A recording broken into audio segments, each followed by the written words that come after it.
Okay, so welcome. We're gonna just have a facilitated conversation, which means all of you get to participate as much as you want. And I think we should probably begin. Cecil and I will introduce ourselves before I press record. You all introduced yourself, so I'm not going to make you do that again. But my name is Adam Froer, and I have been doing solution-focused therapy for a while, since 2005, so a while. And by profession, I am a marriage and family therapist. The bulk of my career I've taught at university, so I've taught both marriage and family therapists, and I've taught clinical psychologists. But then for the last 2 years, I have been out of academia, and I work with Elliot Connie, and he and I run the Solution Focused Universe. So I do a lot of teaching and training through the SFU, and predominantly I do research. So that's a little bit about me. Cecil, do you want to say anything about you? Sure. Well, there's way more to say about you. You're just way too humble.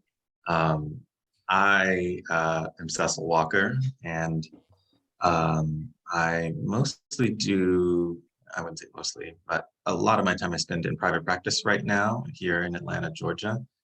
But I also work with Adam and Elliot and the SFU. A lot of research work with Adam and a lot of training things too.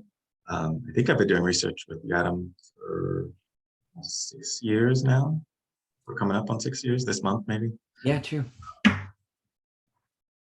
And I also did a little bit of work with a nonprofit treating refugees and asylum seekers. So I got some good experience, not only with pretty intense trauma, but also different language therapy, having to use interpreter, and of course vastly different cultural backgrounds as well. So yeah. Perfect. Well, just as a reminder, in case you don't know why you're here, this is a session about solution-focused therapy and social justice. And so the first thing that we thought that we would do is we might just open up a bit and say, why did you decide to come to this? What is it that you're hoping to get out of this conversation? What do we need to do, basically? Not sure exactly what I'm hoping to get out of it, other than I know I've been inspired by, and as Cecile said, you are very humble and not acknowledging everything that you do. Your podcast that I've listened to, even with you guys talking together. Yeah. Whatever it was, and Elliot has some too. I think it's all intermixed. Yep. It's the first time I've come face to face with a fan. Time for an autographed picture, Cecil. I mean, I know, like, I like talking about anything that's outside the therapy room that has to do with solution stance and solution ideas. Just went to one on the journalism people. Cool. Really interesting. So that's why I wanted to come, to just be out of the room. Okay. And I'm not a therapist. I'm a former lawyer, now a leadership coach, and I'm doing a lot around inclusive leadership. And I'm looking at the world of diversity, equity, inclusion, and the way it manifests in corporations, and wondering, how can I do this differently? How can I bring solution-focused thinking to this? So I'm curious. I really want to learn how I could bring more solution focus to that. Okay, perfect.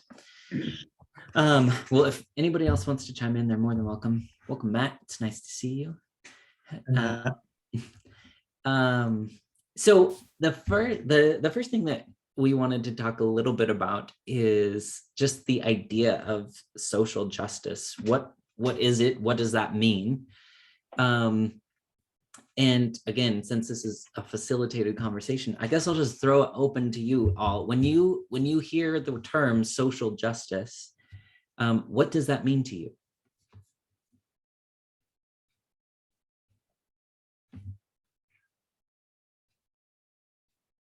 Treating people fairly. Say that again, Matt. Treating people fairly. Oh, treating, I heard something totally different than that. I don't know what I heard the first time, but treating people fairly. Okay. Okay, anybody else want to chime in? Or fairly or justly would be the other word, isn't it? Can I ask you a question about that? What's the difference between fairly and justly?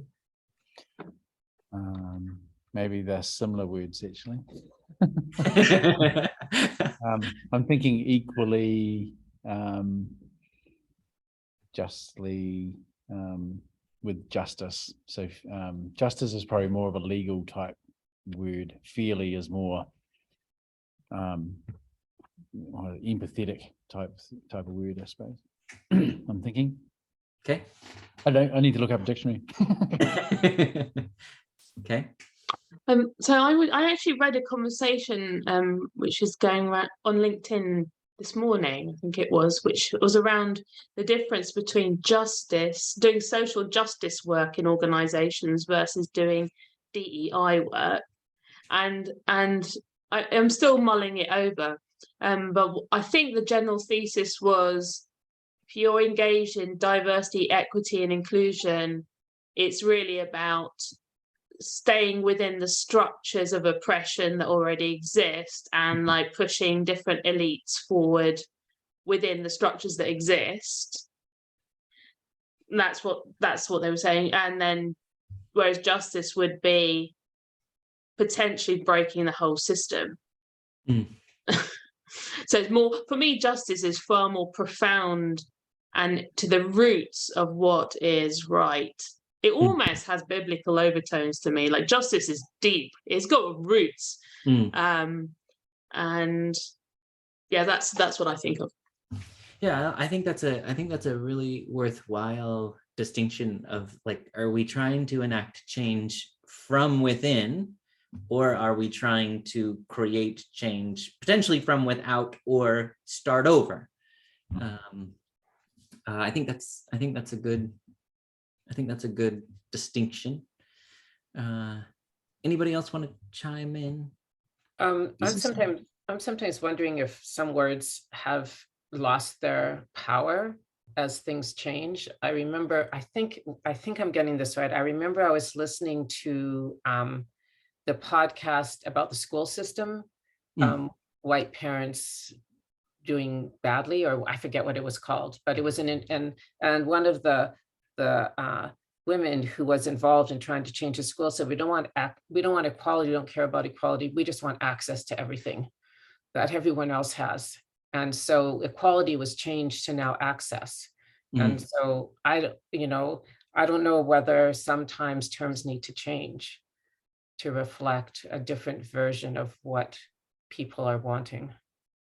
Which then makes me think of including everybody, being, the whole idea of inclusive, like, when the whole Black Lives Matter during the lockdown came up, it made me think of that, like including everybody and not leaving people out.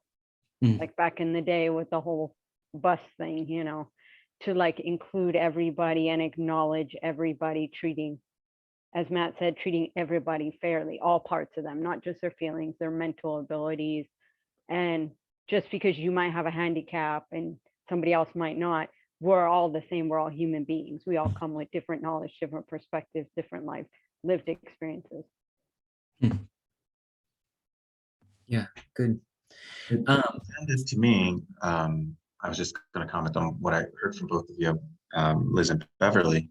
To me, that also incorporates how justice in this global systematic sense that, like Emma was saying, doesn't necessarily mean the exact same implementation, like, you know, the functional action that you take can be context specific and identity specific, and you know, there's lots of variables involved, and so that's why maybe access is what you're looking for in this instance. Mm-hmm. Cecil, can I share the definition that you mentioned earlier? Because I think it actually really goes along with what Emma mentioned as well. And as Cecil and I were talking about this, I just kind of offhandedly said, "So what's your definition of social justice?" And Cecil really quickly answered, but it's a beautiful definition. I think he said, "It's the recognition and action that rectifies systemic injustice that is already present in our system." And so I think one of the things that I really like about that definition is that inherently in that definition, there's an acknowledgement of there is injustice already in our systems. And then there's kind of at least two levels of that. The one, there's a recognition of that injustice to say that it is, right? And I think sometimes that's difficult for people to say, there already is injustice in our various systems. And then that follows with action. And I really like the words that are being used here, right? That access, it's creating access, or it's eliminating the structure that upholds that. And so I think that holding on to those different levels of recognition and action of injustice that already exists in our system is something valuable. So one of the things that we were thinking about too then is so much of this concept, right, of social justice is potentially driven by expertise, right, of saying this is the injustice that's happened, this is the action we're going to take. And so that's the next question I want to throw out is, how does social justice interface with the principles of solution focus? Can we have a solution focused perspective and mindset and be socially justice minded?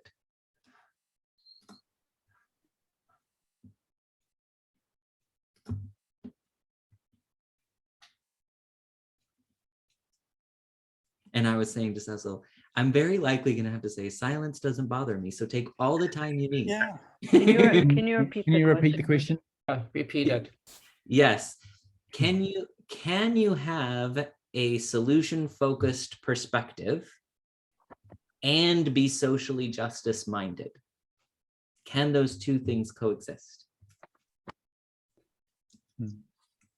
As you were saying about Cecil's quote, I was thinking to myself, it sounds kind of problem focused. So yeah, that's a good question. What was the quote? It was a definition of social justice. I'm in the midst of typing it into the chat from Matt, so I'll get there. But it says, I've jotted down like recognizing the problems. I just so the way that Cecil said it was a recognition and action that rectifies systemic injustice that is already present in our systems.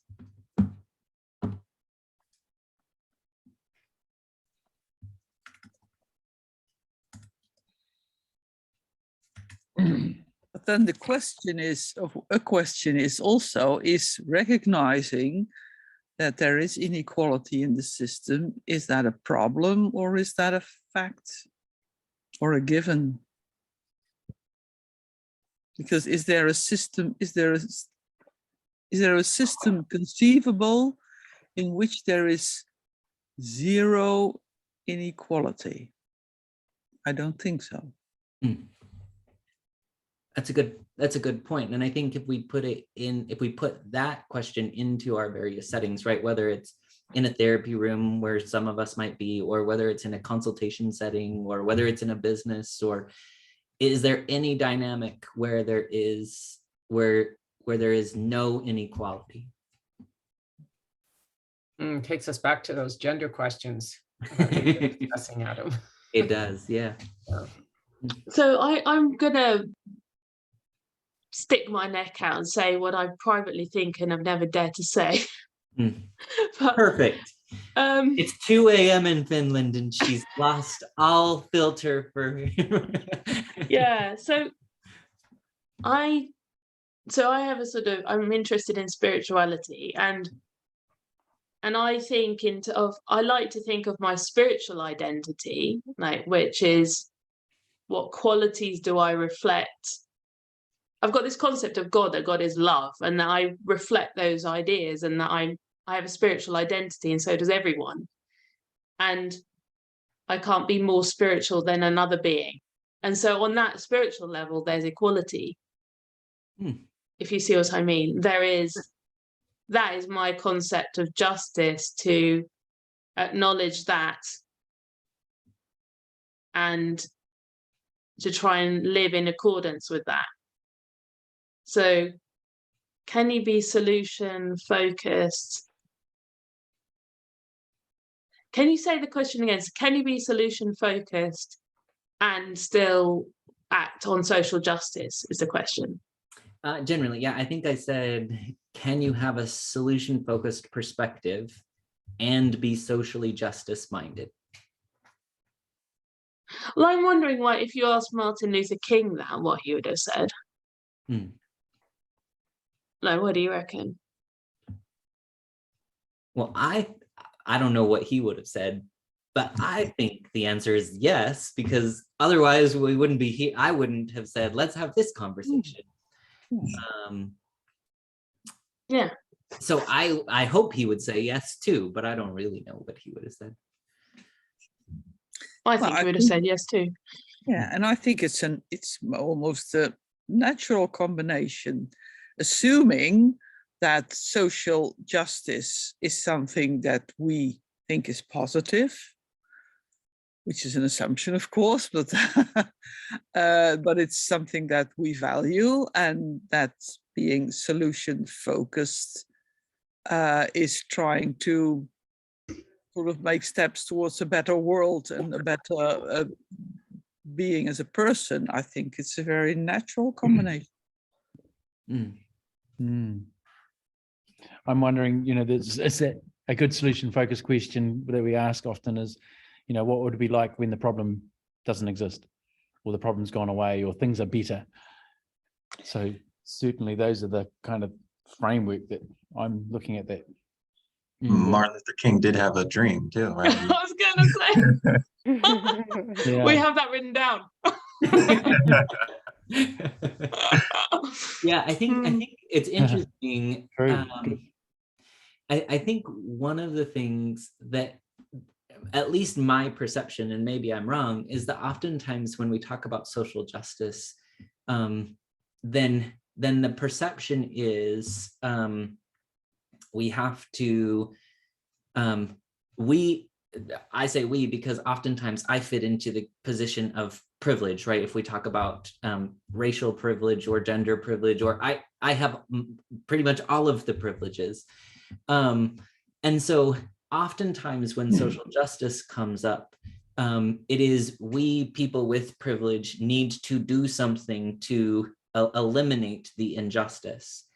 And I think one of the things that solution focus really can teach us is, but oftentimes recognizing and eliminating injustice begins with just listening, right? It begins with saying, I might not recognize an injustice, and I might need to listen to you and take seriously your perception of injustice. And I think when we think about solution-focused therapy, we begin by saying, like, what is it that you want? What is it that you need? What is it that you're hoping for? And so much of our job as the helper is to listen and to take that perspective seriously, and to build a reality around what it is that they want, regardless of if we agree or disagree. And I think that's one of the foundations of creating justice, of thinking back around just that recognizing and taking action. We have to know what the perception is first. And I think, as I think was Matt earlier mentioned, is seems like there's a temptation that this could be problem focused. And I think that same acknowledgement that Adam's describing, we still have to handle their feeling of I'm dealing with the problem with that same kind of care. We still have to say, you know, that sounds really hard. I'm sure it's very, very difficult to deal with that. But if such and such, you know, then we can move on to having a solution focused kind of conversation, but still being able to acknowledge and really take seriously, you know, it's not nothing that brought you here. Excellent. Beverly and I were having a conversation earlier, a couple of hours ago, along these lines of respecting people. I've got a talk that I'm doing, the Oceana thing about why Christians use the solution-focused approach. And the temptation there is to sound like, oh, Christians do this better, or Christians have an exclusive line to it, or something, that kind of thing. And so to be the inclusive and understanding and listening with empathy type thing is more about the values that Christianity holds in par with the solution-focused approach, I think. Yeah. So this is going to help me with my talk. Oh, good. All very new, yes. Thank you. Keep going. Well, I mean, I think another thing that has changed is how people used to think about cultural competence, and then it changed to cultural humility, which is a totally different way of looking at a person from another culture. That's gone from the, sorry? I was just going to say, for people who may not be familiar with what those terms mean, could you just give a little background about what those two, what's the difference between those two? Well, my understanding of them, because I'm not an expert on this, but my understanding is cultural competence was sort of like you actually could become competent in someone else's culture and read a book about how to treat someone who's Black or Jewish or Spanish, and you would read about all the cultural kind of characteristics, and then you would assume that you had some cultural competence in your ability to talk to that person, which would not be something out of curiosity. It would be, well, I've got this information about you, kind of. And then it evolved, and I don't know when, and I don't know whether it came with postmodernism when everything got deconstructed, or how recent it is. I'm not an anthropologist, but it totally came out of anthropology, became cultural humility, which is you can't know about another culture. Never assume you know, just ask, and be curious and respectful, and make sure you always are checking in to make sure you're making any kind of, if you're making any kind of assumptions whatsoever, never think that you are an expert in someone else's culture. Even two women can't be an expert in their culture, and that's always a mistake, to assume that because you're both of the same religion or the same sex or the same or gender, that you know things. And this cultural humility is a very kind of solution-focused stance, which is it's humble. You only can know if you ask. So that's another change. That's a recent change, but I can't say exactly the evolution. I hope I explained that well. You did beautifully. That was great. Any other thoughts so far, or should I throw out another question? Well, I'm still struggling with whether it's these are static concepts. I mean, like social justice, is it a static something we should eliminate, or we should?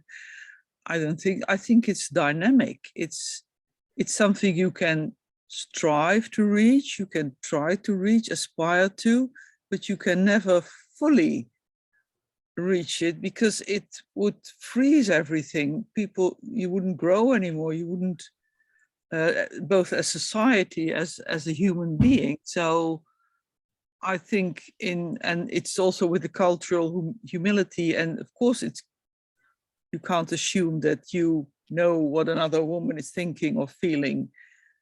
But on the other hand, there are some similarities that are more than, in my case, would I be talking to a 19-year-old Black guy from an American suburb? I mean, so I think it's a sort of a constant seeking for an equilibrium between all these two poles on a continuum. You know, I guess I've learned a lot from my in-laws who are anthropologists, because they had another term, which is hardening of the categories and a softening of the categories. So of course, we all have characteristics based on where we're from and our accents and our gender. And when you harden the categories, you get stereotypes. Yeah. And when you soften the categories, you have characteristics that you kind of go by until you find out differently. Because you can't know, just like okay, I like that. Okay. Mhm.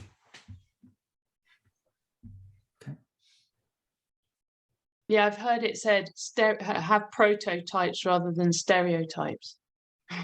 Mm-hmm. Those are softer. Mhm.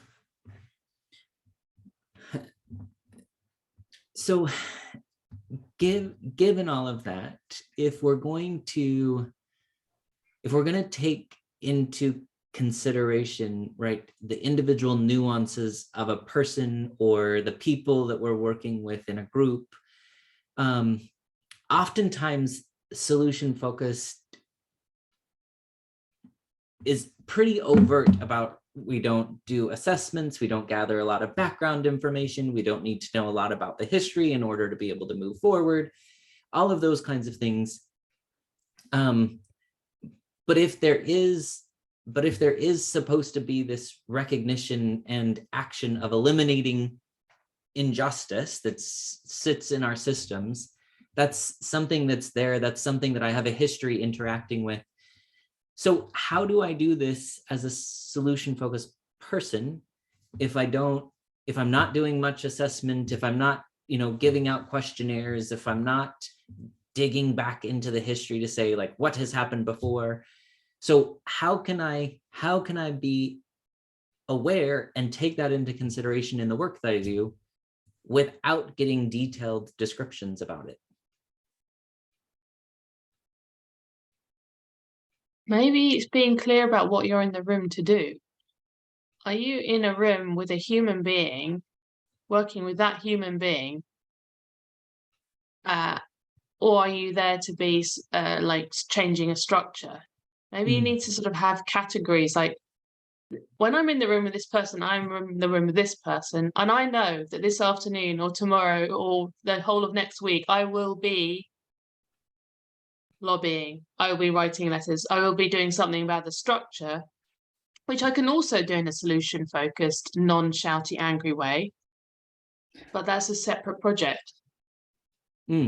Okay, I think that's a good point. Knowing the purpose of why you're having the conversation you're having, and that's the best hopes. I'm assuming would be the question we're asking. And What's the purpose of being here? How can things be better after we've had this conversation? And does it kind of relate to sort of back in the narrative therapy days where the kind of underlying ethos was, don't replicate in your therapy room the kinds of dominant discourses that occur outside.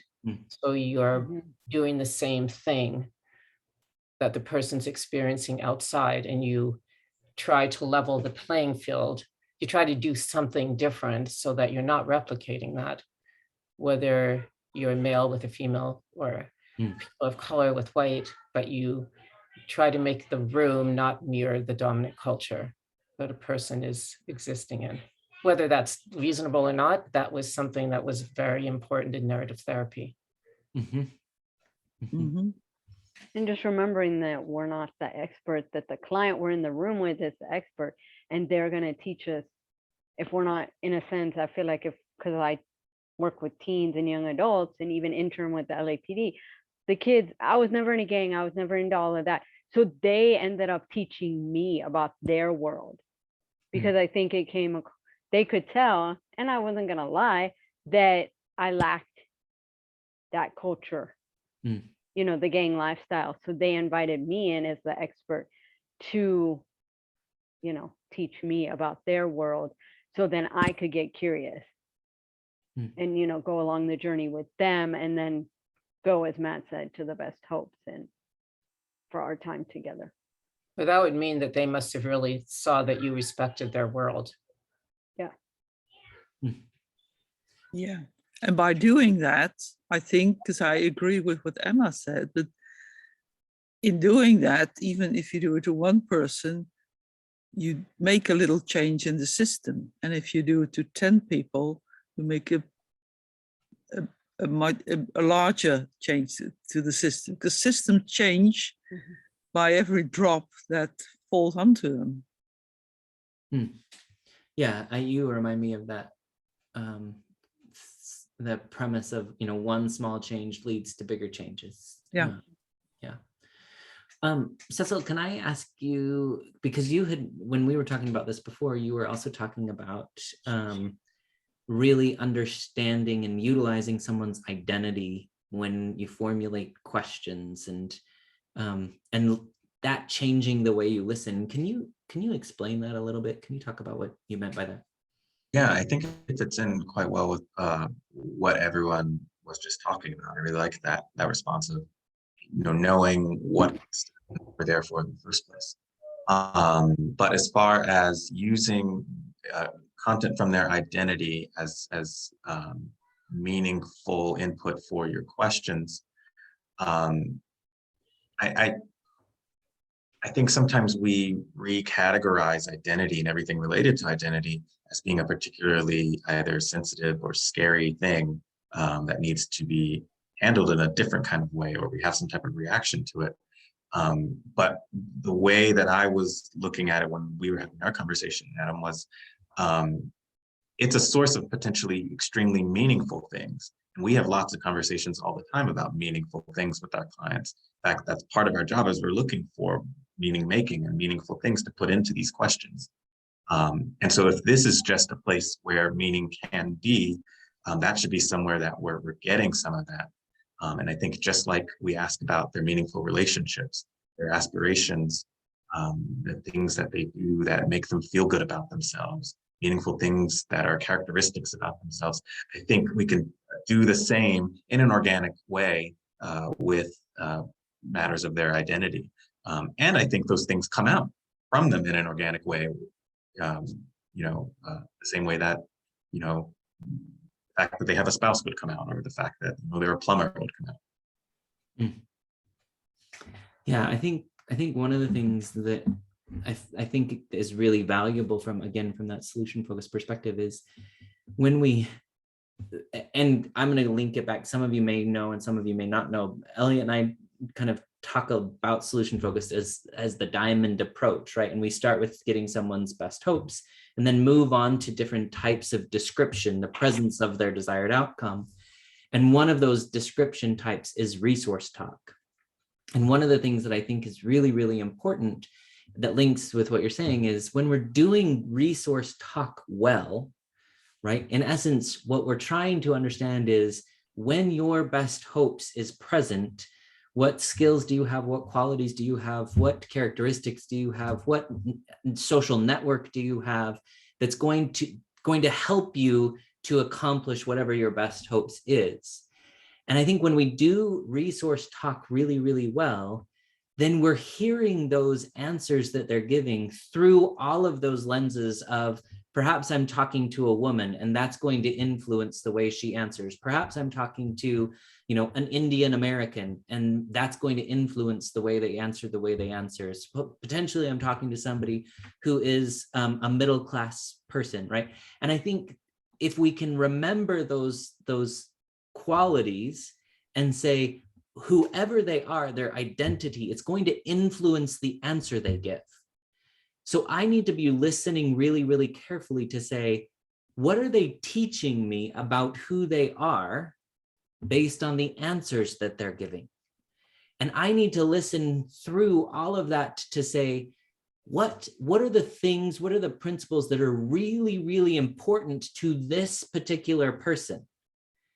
And I need to hone and I need to hone my questions to the version of them that feels valued. I need to ask the questions to the version of the person that's consistent with their desired outcome. And when I do that, I think that's the thing that is helpful is that we're in essence saying, can you introduce me to the best version of you? And then we're listening so closely to their answers that they're teaching us maybe their womanness is something that's vital to how they're answering. Maybe their race is something that's vital, but we have to be listening for if they're telling us that. And then we can ask questions around those different identities that might influence their answers. And so I think a huge part of it is the onus falls on us to listen to how they're answering so that we know how to talk to them. You have any thoughts or responses to that? I'm just thinking, I'm very, this comes up a lot sort of in my clients. So I'm thinking of a client at the moment that I've met with like 6 times probably at the moment. And we're talking about he's lots of labels that he's come with, you know, personality disorders and anxiety and depression and suicidal thoughts and those kind of things, really lots of all this stuff. The other thing is, so we've had all these 6 conversations and he's a friend of my son's. And so I know from my son that he's gay, but that's never come up in our conversations in therapy. And so what you're saying is there, I'm wondering, do I need to bring it up because is that important to him, or because he hasn't brought it up, it's not important to him? Kind of then, and you know, in terms of me and my worldview and all that sort of stuff, it's not important to me, kind of thing, I guess, or is important, or yeah, it's one of those controversial kind of topics, I suppose, in Christianity. So yes, so it's just what would you say in that one? So can I open it up to because that's a minority, you see, that if I'm saying that's a minority group, but it's never come up in terms of his cultural thing. Like if he was colored, then I would know, but kind of thing. And I could assume that was an issue because I can see visually that it's a colored person. But if they never bring it up and it's not important to them, then maybe I shouldn't be assuming those things. That's what I'm wondering. Yeah. Could it also be that they don't see a problem with it, you know, or they don't see that is something relevant and important to bring up? Yes. Anybody else want to chime in on that? I will happily respond, but I want to make sure other people have an opportunity to as well. This makes me think about why I never Google my clients, because I never want to find something out that they haven't told me. You know? Exactly. Thanks, Slate. I think we have to respect what the person tells you. Yeah, I agree. I think that's what I would say too. I think when I say you want to really listen, I would say we don't want to infuse our own meaning making onto what they say. We want to listen to what are the components of who they are that they are particularly highlighting. And I think it's valuable to think about this person's sexuality may influence what's going on, but it would be an overstep on our part to say just because they have a sexual orientation that is classified as the minority sexual orientation, that inherently means that it is related to whatever else they're talking about. It may or may not. I'm sure obviously there's an influence no matter what our identities are, but it may not contribute to why they came to talk to you. That's kind of cultural humility, right?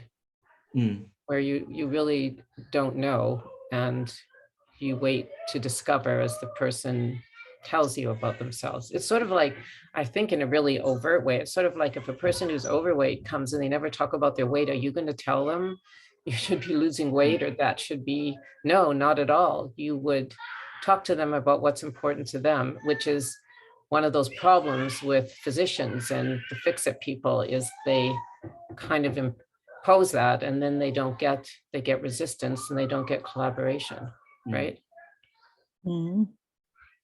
This is a complete side note, but it sounds like Beverly's house is really fun right now. Oh, there's 4 kids under 8, actually.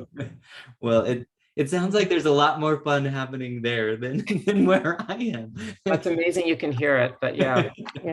So, something that came to my mind was, it just popped in, I don't know if it's relevant, but a non-solution focused supervisor I once upon a time had in a conversation. This came up as something to ask a client, that towards the beginning of a session, is there anything we need to say to each other to have enough trust to do the work today?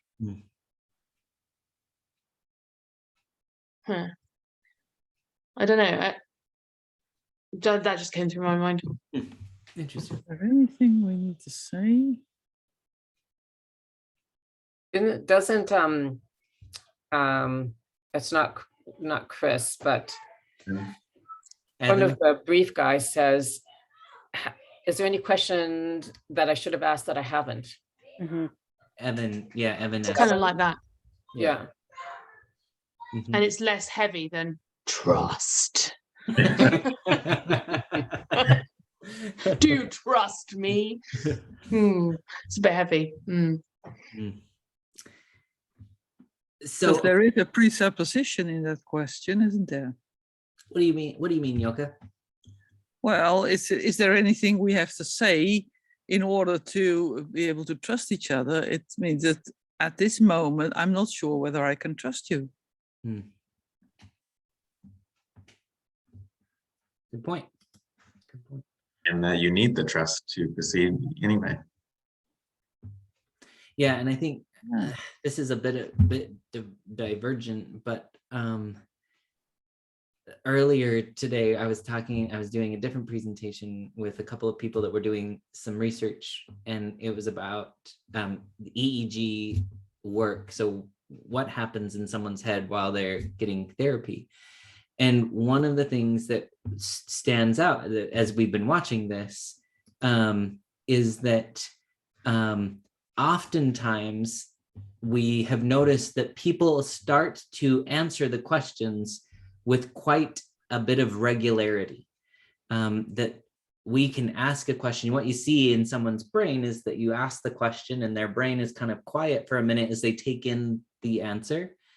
And then there's a pause, and then it starts to move, right? Then there's an action, they're thinking about the answer, they're formulating the answer.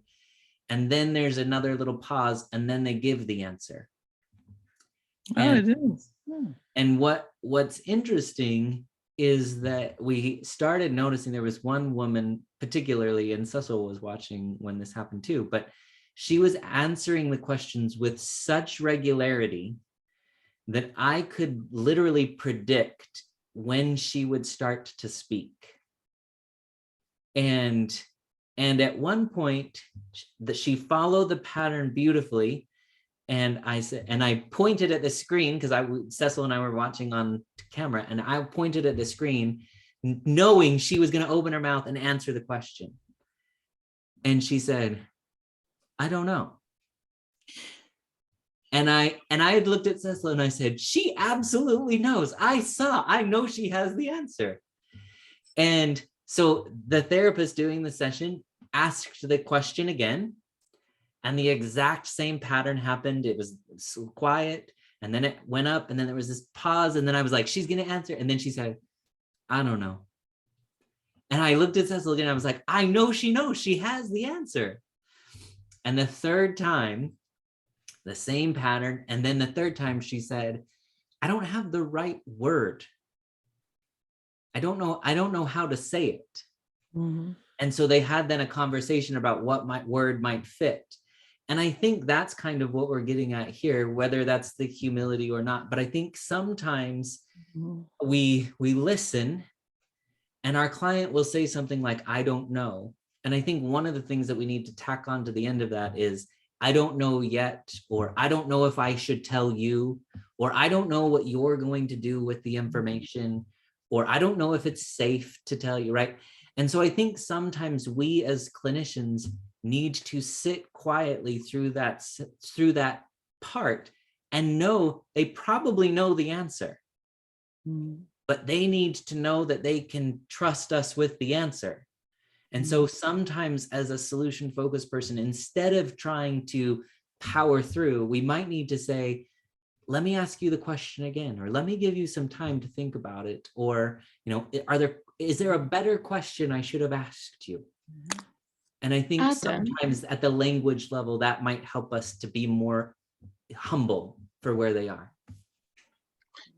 You know, you said they need to know that they can trust us with the answer. Well, suppose they didn't. Suppose we need to know that they know, and that's all that needs to happen.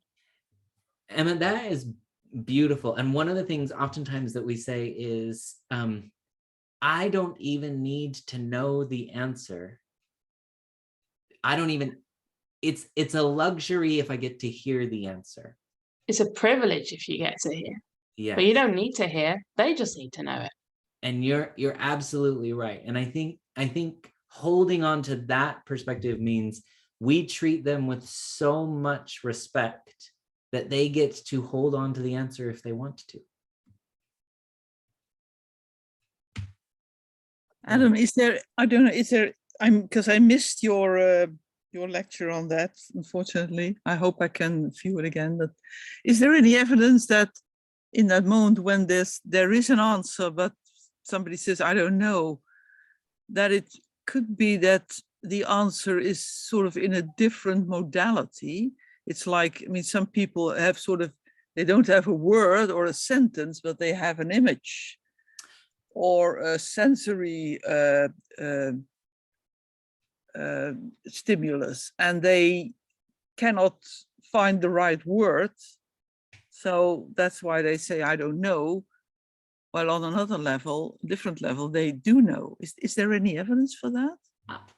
This is going to sound somewhat redundant, but I don't know. But I think potentially, yes, because ultimately her response was, I don't have the word. I don't know the right word. Yeah.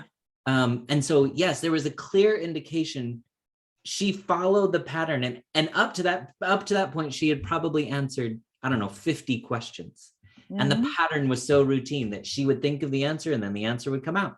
And then this one time it didn't. And I was like, I know she knows.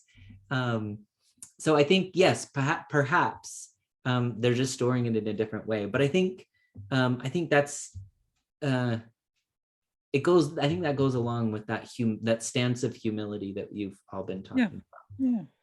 Yeah. Sadly, we're out of time. That we could have done this for hours. Cecil, Do it again, eh? Cecil, anything you want to say as we wrap it up and we let these people move on? I feel like we hit all the highlights that I would have tried to cover in the first place. So I think we did really, really well with it. If there's one takeaway, to borrow some of your language, I think it's, identity is something to be respected and handled with care and seen as a meaningful, a source of potential meaning for someone, rather than, even when people have good intentions, it's a thing that we have to pry open, or I have to venture into and figure out. I feel like it's disrespect. But I'm really happy with the ways that we navigated this. So we could have maybe done it in a couple more hours. I have to say, Cecil, that thing behind you makes you look like you have a halo around your head. That's what Adam said. I'm actually at Adam's house. Oh, but that's a giant clock on the wall. But I did say, when you sit right there, you look like you're in a Renaissance painting with a giant. Which makes all your words have so much more importance as well. Like Saint Cecil. Well, thank you all for being here. Thank you for engaging in this conversation. If you have other thoughts that come to you after this process, please send them to us so we can keep thinking about it. We'd appreciate it. Well, thanks for having this as a topic, and hopefully see all of you in the next, in the final goodbye, or opening and reopening, or whatever. The thing. Right, whatever it is. Bye. Come and visit us in Luciana. Yeah. Thanks, everybody. Bye. Yeah.